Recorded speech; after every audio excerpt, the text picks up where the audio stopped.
اعوذ باللہ من الشیطان الرجیم بسم اللہ الرحمن الرحیم۔ کعبے کے شب و روز۔ موسم گرما کی ایک صبح تھی۔ امیہ حسب معمول اپنے تاجر ساتھیوں کے ساتھ وقت گزارنے کے لیے گھر سے نکلا۔ تاجروں کی یہ محفل خانہ کعبہ کے سائے میں لگتی تھی۔ مجھے یہ صحبتیں بہت اچھی لگتی تھیں۔ تاجروں کے ساتھ ان کے غلام بھی ہوتے تھے جو کچھ فاصلے پر بیٹھے اپنے اپنے آقاؤں کے اشاروں کا انتظار کرتے رہتے تھے۔ ایسے موقعوں پر غلام آپس میں ہلکی ہلکی سرگوشیاں بھی کر لیتے تھے۔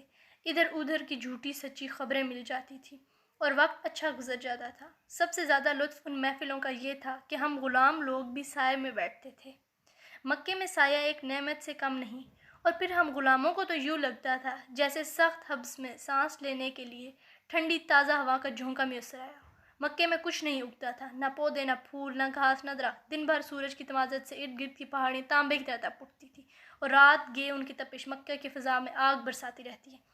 لیکن نہ جانے اس شہر کی فضا میں کون سا ایسا جادو تھا، کون سی مقناطیسی کشش تھی کہ یہاں کے باسی جب کہیں باہر جاتے ان کا کہیں جی نہ لگتا۔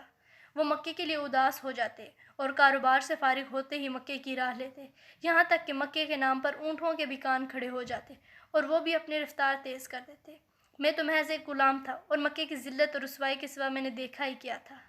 جب سے پیدا ہوا لوگوں کے ہاتھوں صعوبتیں اٹھاتا رہا، کوئی بوجھ اٹھواتا، کوئی دائروں میں دوڑ لگواتا تھا، یہ دیکھنے کے لیے کہ اس میں کتنا دم خم ہے یا کتنے میں ٹھیک رہے گا اس کا سوتا۔ مگر مجھ غلام کو بھی اپنی یہ جائے عقوبت اب اچھی لگنے لگی تھی۔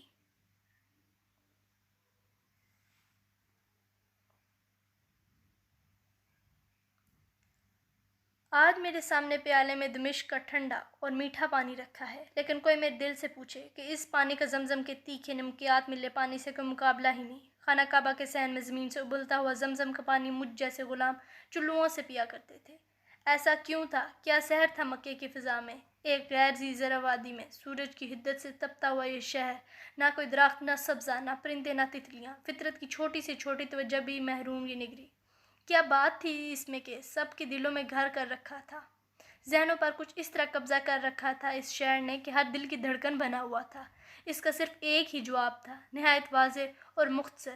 خانہ کعبہ کی سیاہ معقب نما عمارت جو ایک آسمانی نگینے کی طرح اس ریگزار کا زیور بنی ہوئی تھی، اس کے سائے میں 100 کھجوروں کے سایوں کا سرور تھا۔ یوں کہیے کہ یہ قرۂ ارض کا سب سے خوشگوار نخلستان تھا۔ جاہلیت کے دور میں بھی امن کا گہوارہ تھا، کسی کو یہاں تلوار اٹھانے کی اجازت نہیں، کوئی اپنے دشمن پر بھی ہاتھ نہیں اٹھا سکتا تھا۔ کوئی جھگڑا، کوئی فساد، کوئی تنازع، کوئی جنگ خانہ کعبہ کی حدود میں نہیں لائی جا سکتی تھی۔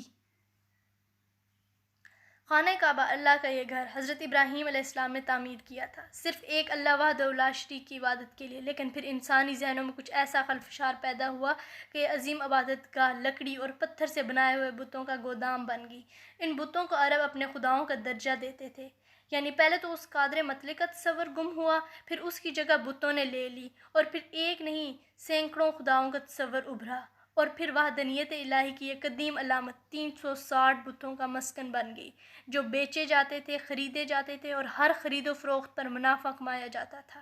کوئی دن کے خدا تھے، کوئی رات کے، کوئی معذوروں کے خدا تھے، کوئی صحت مندوں کے، خوش نصیبی کے خدا الگ، سفر کے الگ، اور سب کے سب دینوی منفعت کے لیے۔ ابدی بہبود اور اخروی بہتری کا کوئی عنصر ان کی عبادت میں شامل نہیں تھا۔ خانہ کعبہ میں آنے جانے والے قافلوں کے پاس صرف نفع کمانے کا تصور تھا، جو بازاروں اور منڈیوں میں نظر آتا ہے۔